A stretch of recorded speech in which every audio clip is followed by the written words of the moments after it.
All right, let's switch, if we could, and go over to Professor Penny White. Professor White, you've had an amazingly broad experience as a trial judge and then Court of Criminal Appeals, and then on the Tennessee Supreme Court. You've taught for years at UT. You teach at the Judicial College. You've also had responsibility for drafting bench books and other similar training materials. I'd like, if you'd focus on your judicial experience and your educational experience to talk about how judges kind of learn and how they need to be taught, in the sense that judges like routine, they like control, they like predictability. And in all of these access issues, all three of those are lost or can be lost. And so how do you educate judges to best perform with these litigants who are coming before them that are outside of their traditional comfort zone? Well, first I want to thank you for having me and say that I've been teaching at the Judicial College. It seems like older than I am, because I think I've been there about 23 years, and sometimes I don't feel like I've been around that long, but it's one of the greatest honors of my life to remain somehow associated with judges in this country and in this state. So my thanks to the Judicial College and for including me, Matt. I think from the most basic point from an educational point of view is to just remember that this is not an innate skill that we are asking judges to demonstrate. As Matt said, most judges thrive on having their courtroom under their control, having it be predictable, having it be routinized, and dealing with self-represented litigants is really the exact opposite. So having the ability to exert an appropriate amount of control while still giving the self-represented litigant their day in court, having the appropriate demeanor to adjudicate the matter without losing too much in terms of efficiency and productivity is a very, very delicate balance. And I think most importantly, it bears repeating that it is not innate, like we used to always say that when you put on the robe, something about the robe, you absorbed it and you suddenly became judge-like. Even if that were true on some level, it's certainly not true when it comes to the very special skills involved in dealing with cases of self-represented litigants. So education is essential to train judges to fairly yet efficiently handle these cases, and it's really critical to the integrity of the justice system as well. There's been a lot of research that indicates that people who perceive the justice system as fair continue to respect and hold that institution in high regard without regard to the final outcome. So even people who lose their cases continue to retain their respect for the judicial system if they feel like they had their say-so, if they had their day in court. And that is crucial. And so the NJC experience kind of embraces the unique need not just to give information, to shovel out black letter law, so to speak, but to give skills training. And I was going to talk a little bit, I don't want to be repetitive at all, but a little bit in more detail about the kinds of methodologies that work or that seem to work for adult learners in particular.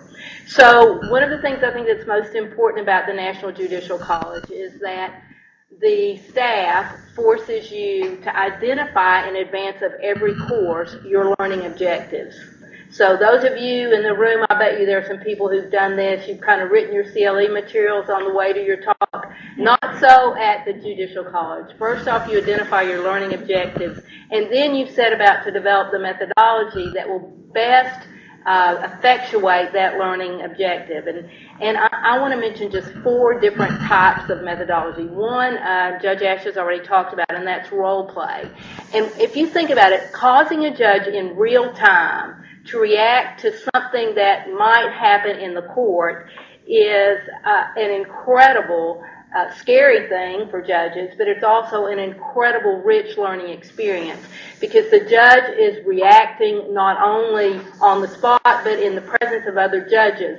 So we find that individuals learn not only by having other people tell them how they did, but by seeing themselves. And so another type of teaching methodology that is instrumental is video technology, where we simply are able to record the judge and then let the judge see him or herself doing the reaction to the scenario in the courtroom. Now, I haven't used this at the Judicial College yet, but we certainly use it at the College of Law. We have video capture systems. So while I'm watching my students perform those skills, I can type in what they did right and wrong, and they can then respond back to me. So we're able to capture in the moment what we feel about the way the skill was performed. In addition to role-playing video capture, panel reaction. So in some classes, not specifically Judge Ash's course, which I haven't had the opportunity to teach him, but in some classes in the Judicial College, we have judges role play, and then we have a panel of respondents. And one of the best learning devices, and we're going to have that example here in a moment, is a panel of non-lawyers, a panel of non-judges, a panel, for example, of self-represented litigants who come in and say, gosh, Judge, if you said that to me, here's how I would feel. So that sort of reaction, not only by law-trained people, but by non-law-trained people as well.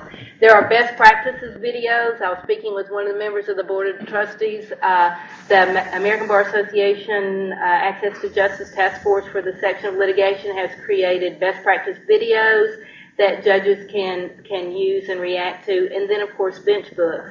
I'll close with saying that I think the bench book that the Tennessee General Sessions Court adopted in May 2013 is extremely helpful. One of the things that's, setting aside how helpful it is to self-represented litigants, the part of the bench book that's for use by General Sessions judges contains something as simple as scripts.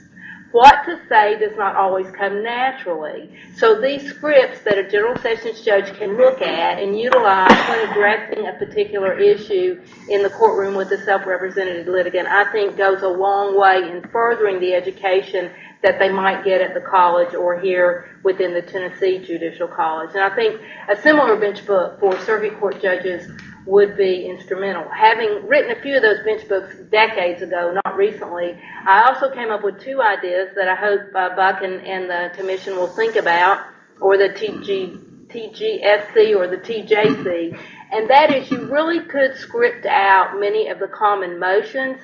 You could also script out ways to conduct the direct examinations of the witnesses in self-represented litigation so that the judge could have even further guides. And by that, I don't mean that you could be topic specific, but you could certainly offer guidelines for how a judge should set about to question a witness when the witness is self-represented and hasn't been able to get the information out, when a judge is trying to help lay the foundation for an exhibit. And in thinking about that in advance and writing these scripts, I think it would be much easier to maintain that delicate balance between fairness to the represented litigant and fairness to the self-represented litigant, much better than if a judge is required to do that on the spot. Thank you.